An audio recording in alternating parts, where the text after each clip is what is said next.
대학교 병원 신경과 교수 이승훈입니다. 전공은 뇌졸중을 맡고 있습니다. 이게 사실 그 뇌졸중이 말이죠. 그 젊으신 분들 가운데도 이 뇌졸중이 정확하게 뇌졸중이 뭔가에 대해서 좀 얘기를 해주십시오, 교수님. 예, 그러니까 뇌졸중이라는 말이 단어가 참 이상하죠. 그참 예. 그러니까 뇌졸이 뭐 이렇게 쓰러진다라는 건지 중이라는 말로 끝나는 의학 질병명은 이거 하나밖에 없어요. 없습니까? 예, 이거 하나밖에 없어요. 그런데 이제 뇌졸중이라고 헷갈리시는 분들이 많은데 뇌가 뇌졸은 졸지에 뭐 갑자기 중은 약간 뭐 적중한다 뭐 이런 의미할 때 타격을 받는다 때린다 이런 뜻이거든요. 그래서 뇌가 갑자기 타격을 받는 병이다라는 뜻입니다. 뇌가 갑자기 타격을 받는 병이 뇌졸중입니다. 네네. 그러니까 오늘 저희가 이제 그 주제가 살면서 만나고 싶지 않은. 그러니까 진짜. 만나고 싶다고 해서 보는 줄 알았는데. 그러니까 오늘 저희가 그러니까 특집이 교수님 죄송해요. 오늘 만나고 싶지 않은 교수님은 사실은 이게 진짜 계셔야 되는 분이고 이게 그러니까 뇌경색, 뇌출혈 이게 다 뇌졸중에 포함이 되는 겁니까? 예, 그래서 뇌졸중을 두 가지로 나눌 수가 있고요. 혈관이 갑자기 막혀서 뇌의 일부분이 죽는 바람에 생기는 걸 뇌경색, 혈관이 갑자기 터져서 생기는 걸 뇌출혈. 둘을 합쳐서 뇌졸중이라고 하고요. 두 가지만 있습니다. 이게 저 드라마 속에서나 이렇게 가끔 뒷목을 잡으시는 게 이게 좀 약간 아니 이것들이 정말 여보 괜찮아? 이까짓 게 뭔데? 누가 읽어줘? 어머 왜 이래? 예, 그거는 아닌 경우가 많죠, 사실은. 아니에요? 예, 예. 드라마는 너무 많이 남용되죠, 사실은. 왜냐면 사실 저도 부끄럽지만 용기 내서 얘기해 봅니다. 저는 사실 선생님을 되게 뵙고 싶었거든요. 아 그래요? 네, 저는 병명이 있어요, 제가. 뭐가 있습니까? 3년 전에 받은 소견이거든요. 뭡니까? 네. 뇌경동맥 예. 눈분절이. 예. 뇌경동맥 눈분절에 이게 꽈리형으로 이렇게 좀 부풀어져. 예, 뇌동맥류라고 하는 거고요. 뇌출혈을 이제 둘로 나눌 수가 있습니다. 뇌 안에서 터지는 뇌출혈, 뇌실질출혈. 그다음에 뇌 바깥에 있는 큰 동맥이 터지는 걸 지주막하 출혈이라고 합니다. 근데 이 뇌동맥류가 지주막하 출혈의 가장 큰 원인이죠.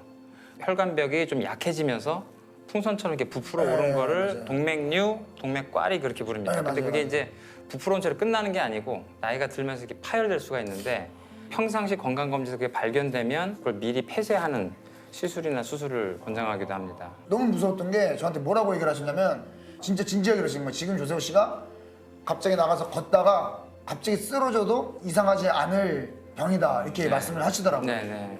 이것뿐 아니라 모든 뇌졸중은 갑자기 발생하는 게 아주 특징이죠. 동맥류는 굉장히 또 위험할 수 있는 거고 터지지 않으면 그대로 사는데 파열되면 사망할 수 있거든요. 그러니까요. 그러니까 그걸 가만히 뒀을 때 대가가 굉장히 참혹하죠, 사실. 이게 근데 그 뇌졸중 참 이게 뭐 질병이라는 게 워낙 원인이 다양하기 때문에 근데 이게 왜 생기는 겁니까 이게? 동맥경화증이라는 것 때문에 생기는데 혈관 안에 지질이 쌓여서 혈관벽이 지저분해지고 안쪽으로 파고드는 그 혈관이 좁아지는 현상을 이제 동맥경화라고 하는데요.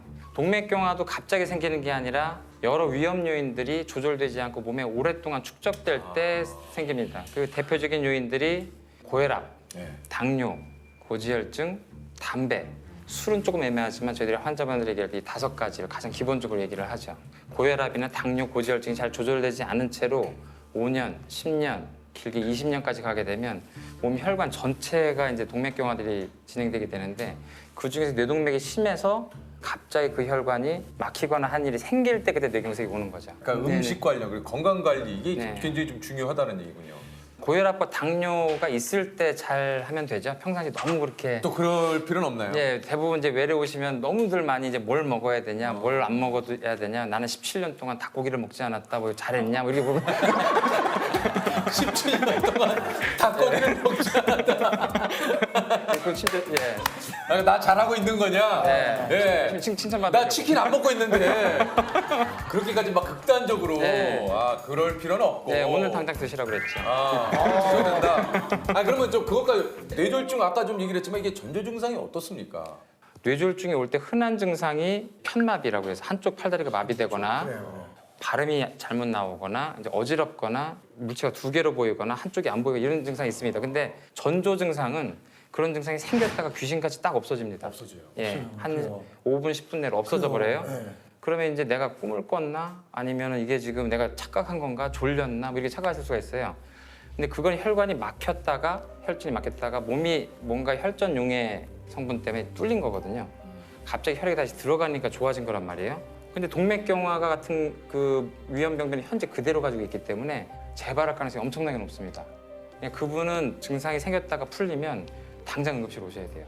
내가 좀 이상하다 싶으면은 빨리 좀 병원을 가서 맞아요, 진단을 맞아요. 받아보시는 거니 좋. 그렇죠. 근데 그게 이제 모든 분들이 그럴 필요는 없고 고혈압, 네. 당뇨, 고지혈증, 술, 담배 요 5가지에 좀 본인이 많이 노출됐었고 이게 또 아닌데 너무 걱정하다 보면 또 네, 그러실 네. 수 있잖아요. 그러니까 네. 스스로 좀 진단해 볼 수 있는 방법이 좀 아 있습니까? 그래요?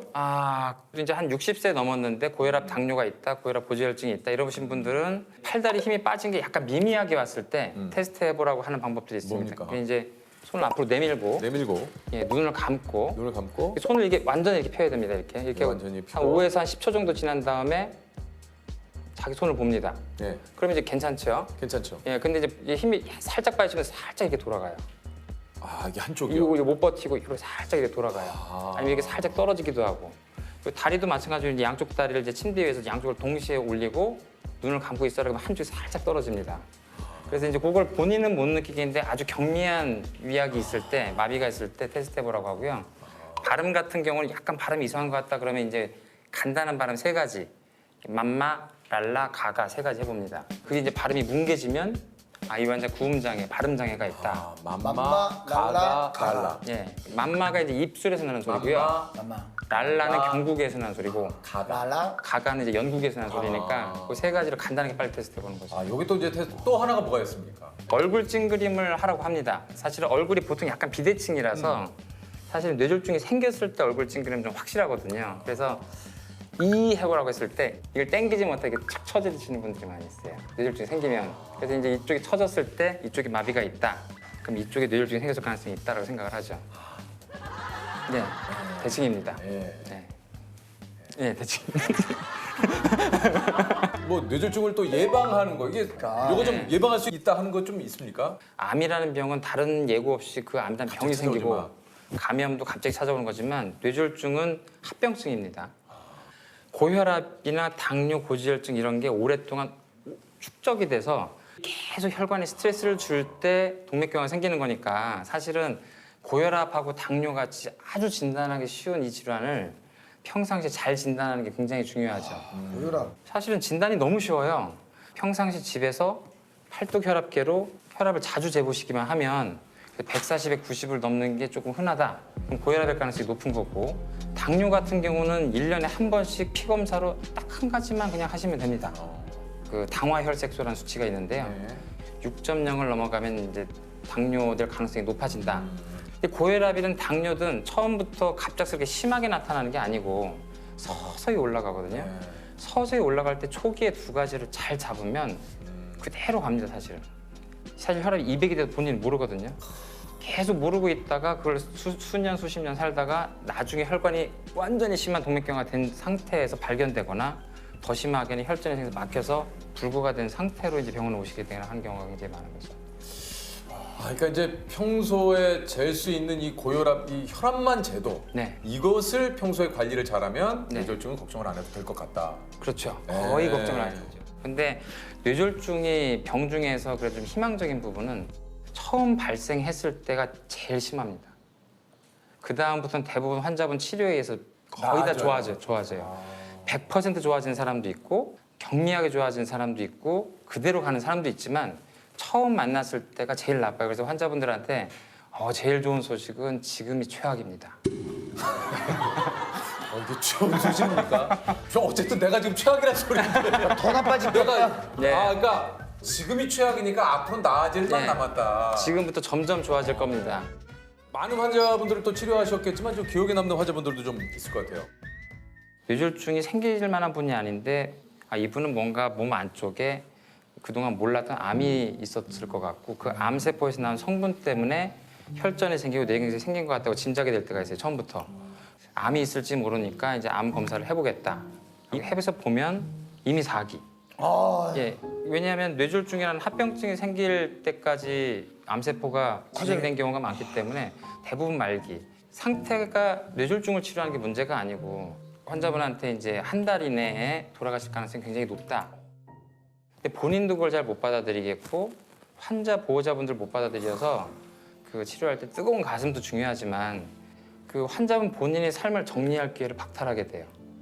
굉장히 차가운 이성으로 설명을 해줘야 될 때가 있거든요. 그래서 근데 그런 좀 설명을 할 때 이게 참... 더 이상 치료를 하지 말고 이제 편안하게 계실 수 있는 것으로 많이 이제 안내해드리려고 처음에 굉장히 강하게 얘기하죠. 근데 이게 사실 이 받아들이기가 참 쉽지가 않을 것 같아요. 특히 가족분들이 사실은 저 같은 경우는 이제 아버지가 백혈병으로 돌아가셨기 때문에 치료를 너무 고집하다가 5개월 동안 투병하시다가 그냥 돌아가셨거든요. 그 당시 이 정도 상태에서는 평균 한 5년 정도 사니까 그 사이에 백혈병이 재발할 거다. 근데 2개월 만에 재발했어요. 제가 그때 전공이 3년 차였는데 빈혈을 내가 진단을 못하다니 눈만 까봐도 되는데 이게 집에서 아버지라고 진찰도 안 한 거예요. 어지럽다는데 괜찮아 이런 거죠. 그러니까 나중에 보고 응급실에서 아버지 눈을 까고 제가 깜짝 놀랐어요. 너무 낮아서 헤모글로빈 수치가 너무 낮아서 굉장히 부끄럽더라고요. 항암 치료하고 조금 관해됐다가 다시 이제 암세포가 나오고 또 암세포가 나오고 이랬던 거였죠. 이제 포기하고 아버지가 이제 삶을 정리할 수 있게 자세히 지금 상황을 설명하고 그때 그래도 아버지랑 대화할 수가 있었거든요. 이제 어머니는 그걸 도저히 받아들이지 못하시고 그러다 보니까 그대로 끌려가서 아버지가 본인 상황도 모른 채로 나중에 혼수 상태가 되고 돌아가셨어요. 병이 악화되는 과정에서 자기가 어떤 상태고 어떻게 악화되고 있는지 제대로 설명을 들어본 적이 없는 거예요. 그럼 아버지는 자기가 좋아지는 줄 알고 웃었다가 이러다가 착각을 하고 돌아가신 거지. 내 몸이니까 내가 결정을 할게. 그 말이라도 스스로 할 수 있게 다 정보를 줘야 되는데 우리가 정보를 다 막은 거지. 듣지 못하게. 우리가 다 듣고 그리고 우리가 판단해서 얘기를 하고 자기가 가진 병도 끝까지 다 알 권리가 있다고 생각해요, 환자는. 아버지의 그런 병과 관련된 기억은 앞으로 환자를 만날 때 어떻게 해야 되는지에 있어서 굉장히 중요한 교훈을 준 케이스라고 생각해서 항상 곱씹어보죠. 어떻게 의사를 시작하신 겁니까? 원래 의사를 시작한 것도 좀 애매하게 시작이긴 했는데 공부를 하다 보니까 갑자기 의대에 왔더라고요. 그러니까 공부 잘했으니까 오신 거잖아요. 공부를 얼마나 해야 갑니까 여기 의대를. 지금까지 되게 예. 이미지 좋았거든요. 네. 갑자기 마지막에 약간 교수님 약간 헛멀어지네. 흥분했어요. 교수님 손으로 확 밀었죠 지금. 저 정말 뭐 사실은 진짜 공부 잘하셨고. 의대를 가겠다는 결심으로 오게 된 건 아니었고 그냥 집안의 기대 때문에 나도 모르게 이제 그렇게 들어온 다음에 환자를 보는데 힘들어요, 굉장히. 한 3시간 정도 외래를 보는 동안 환자를 한 60명에서 한 70명 정도 봐야 됩니다. 3분을 채 못 써요.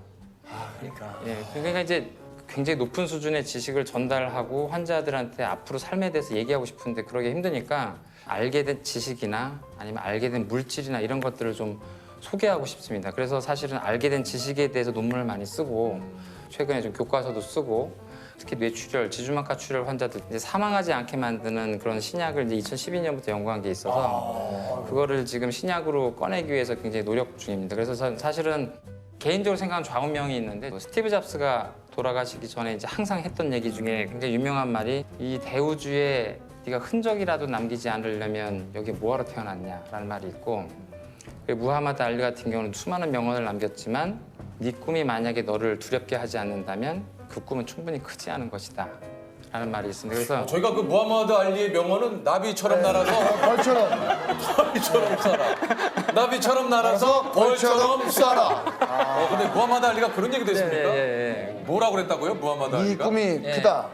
네 꿈이 널 두렵게 하지 않는다면 그 꿈은 충분히 크지 않은 것이다. 크지 않은 것이다. 그러니까 제가 가진 꿈은 지식을 알려주고 약을 소개하고 싶은데 그 사이에 굉장히 많은 허들이 있고 직원들도 점점 많아지고 이런 상황에서 두려운 게 굉장히 많아집니다. 근데 이제 무하마드 알리가 했던 그런 말 그리고 그 스티브 잡스가 했던 말 네가 여기서 그냥 이대로 똑같이 다른 의사들과 같은 일을 할 거라면 뭐하러 태어났냐라고 저한테 채찍질하는 것 같아서 그래서 지금 남은 인생 동안에 새로운 신약을 가지고 새로운 치료의 기회를 주고 싶은 게 제 꿈입니다. 근데 이제 좀 이런 그 선생님의 나름의 그 사명감을 가지고 이렇게 신약을 개발하는데 저는 역시 속물인가 봐요. 신약 바이오주구나. 신약. 이건 어떤 또 바이오주지. 저는 또 다른 것보다 빨리 선생님 번호를 알고 싶다는 생각으로 전화해서 밤에 선생님 나 어지러운데 괜찮아요? 이런 걸 물어봐도 괜찮을까? 아니 근데 정말로 좀 얘기하셨듯이 이게 좀 신약이라는 게 빨리 좀 개발이 돼가지고 이게 좀 많은 환자분들께 근데 진짜 저는 이제 많은 궁금한 도움이 게 될 수 있는- 신약이 막 이게 나오기까지 선생님 뭐 무식한 질문일 수도 있지만 왜 이렇게 오래 걸리는 건가요? 이게 여러 가지 뭐 1상, 2상이 있고 네. 3상이 있고 그러니까 뭐 그러니까 약을 처음에 만들면 동물에서 효과가 있다는 걸 이제 효능 시험을 보고요. 그렇죠. 그 다음에 독성과 이 양리학 상태를 보는 걸 반드시 통과를 해야 돼요. 그래야만 규제기관한테 그 서류를 낼 수가 있거든요. 그 과정에 들어가는 돈이 10억에서 한 20억 원 정도가 필요합니다. 그러니까 약을 개발했어도 투자를 받지 못하면은 서류를 낼 수가 없어요. 그래서 이제 FDA나 우리나라 식약처에 서류를 내면 그 다음부터 일상을 시작을 합니다. 이제 일상이에요? 예, 그 다음 일상. 여태까지 계속 동물만 했습니다. 아니 그 동물이 아니고 그렇게 하는데 한 몇십억이 드는 거예요? 예, 20억이 기본 20억은 들죠. 그래서 일상을 할 때 또 한 20억, 30억 들고 그다음에 2상을 하고 3상이 이제 마지막으로 환자한테 효과를 보는 거거든요. 그때 할 때 이제 약에 따라서 다르지만 한 1,000억 정도 들고. 이러니까 이 신약 개발이라는 게 어마어마한 게 네. 너무나 많은 돈이 들어가기 때문에 이래서 신약 개발이 그렇게 힘들고 굉장히 어렵죠. 아직 토양이 그 정도로 성숙해 있질 않죠. 그러니까 취미는 뭐가 있으세요? 그 약간 얘기하기가 좀 왜요?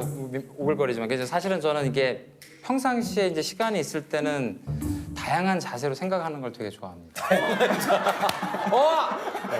야 정말 역대 수없이 많은 저희가 또 수제분들도 만나고 네. 수많은 의사 선생님을 만났지만 상상도 못 해본 취미야. 다양한 자세 잠을 자는 것도 아니고 계속 걸어 다니면서 생각한다든지 갑자기 지하철 안에서 생각한다든지 아니면 앉은 자세로 생각한다든지 그냥 음악을 틀어놓고 생각한다든지 그러니까 예. 오로지 선생님의 그 하나 생각은 지금 이 신약을 어떻게 만들어낼 것인가 여기에 예, 지금 그런 것과 지금 쓰고 있는 논문의 가치와 그 논문을 어떻게 하면 잘 쓰고 어떻게 인정받을 것인가 뭐 그런 쪽으로 많이 제 생각이 되죠. 그러니까 이게 아까 얘기했잖아요. 꿈의 크기가 네가 뭐라 그랬더라? 아까 알리가 뭐 나비처럼 알리가- 날아서 벌처럼 자 그거 할 거 아니면은 얘기도 하지 말아라. 네가 어? 꿈을 꿀 거면 벌처럼 날아라. 아니요? 야, 진짜 죄송합니다. 저 몰랐어요. 뭐 벌처럼 해서 나비로 날아라 뭐 그런 얘기예요.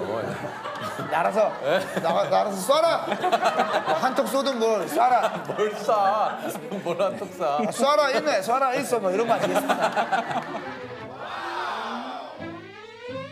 나를 만나지 않으려면 지금 당장 이것을 해라 하는 게 나를 만나지 네. 않으려면 지금 당장 이걸 내라. 뭡니까? 1번은 담배를 끊어라. 이거더라. 시작도 하지 말고 피고 있으면 당장 끊어라. 정말. 피지 마라. 저도 끊었지만 백해무익입니다. 백해무익이고 진짜 시작하지 않은 게 제일 좋아요. 네. 네, 담배는 진짜. 두 번째는 고혈압이나 당뇨에 대한 두려움을 떨쳐라. 고혈압을 태어나는 사람은 거의 없어요. 당뇨를 태어나는 사람은 거의 없고 나이가 들면서 걸리게 되는 건데 두려워해서 진단을 회피하고 먹어야 될 약을 안 먹는 게 훨씬 더 병을 크게 만드는 그러니까 1년에 한 번 정도 검사를 하고 초기일 때 빨리 잡으면 그 병이 동맥경화를 안 일으키고 뇌졸중도 안 일으키게 됩니다. 저 하나만 물어봐도 됩니까? 네네. 진짜 많은 분들이 좀 궁금해할 수도 있는데 선생님은 평소에 뭘 챙겨 드세요? 이거 중요하네. 네. 네. 선생님이 챙겨 드시는 게 뭘까? 교수님이 뭘 좀 챙겨 드시는 게 좀 있냐? 예, 저는 일단 고혈압이 있어요. 제가 어머니 쪽을 닮았는데 그 모계 쪽이 굉장히 심한 심근경색 굉장히 많습니다. 그래서 저는 어릴 때부터 이제 체중 굉장히 찔 수 있고 혈압과 당뇨, 고지혈증 이거는 반드시 생기겠구나라고 이렇게 하고 있어서 한 대여섯 가지를 이제 챙겨 먹는데요. 아침에 일어나면 혈압약과 고지혈증약 을 반드시 먹습니다. 그게 제일 저를 챙기는 거죠. 아침에 일어나자마자 그거 예, 그것부터 챙깁니다. 스스로 제가 진단한 병은 한 20개쯤 됩니다, 몸에. 내 스스로. 예, 20개쯤 되는데 그중에 약을 꼭 먹어야 되겠다고 생각한 게 한 이제 4-5가지 정도 있는 거죠. 대학교 끝나고 과를 정할 때 손을 많이 좀 떨고 있었어요. 수전증이 좀 있었는데 그래서 이 떠는 것 때문에 나는 외과를 못 하겠구나 하고서 이 증상 때문에 외과 전체를 포기했었거든요. 정말 뭐 내가 괜히 가서 그쪽에 폐를 끼치면 안 되지라고 생각을 했는데 나중에 신경과에서 약 하나 먹으니까 없어지더라고요. 평생 없어요. 그래서 그 사람한테 필요한 약을 피하는 것 때문에 나빠지시는 분들 굉장히 많이 봤거든요. 저 같은 경우는 차라리 그 전에 약을 먹었으면 외과도 굉장히 긍정적으로 생각하지 않았을까. 선택에 대한 그런 것들을 단순히 요거 때문에 했다는 게 굉장히 좀 바보 같기도 하고 그랬죠. 그래서 필요한 약을 잘 챙기는 게 굉장히 중요하다고 생각하고 있습니다.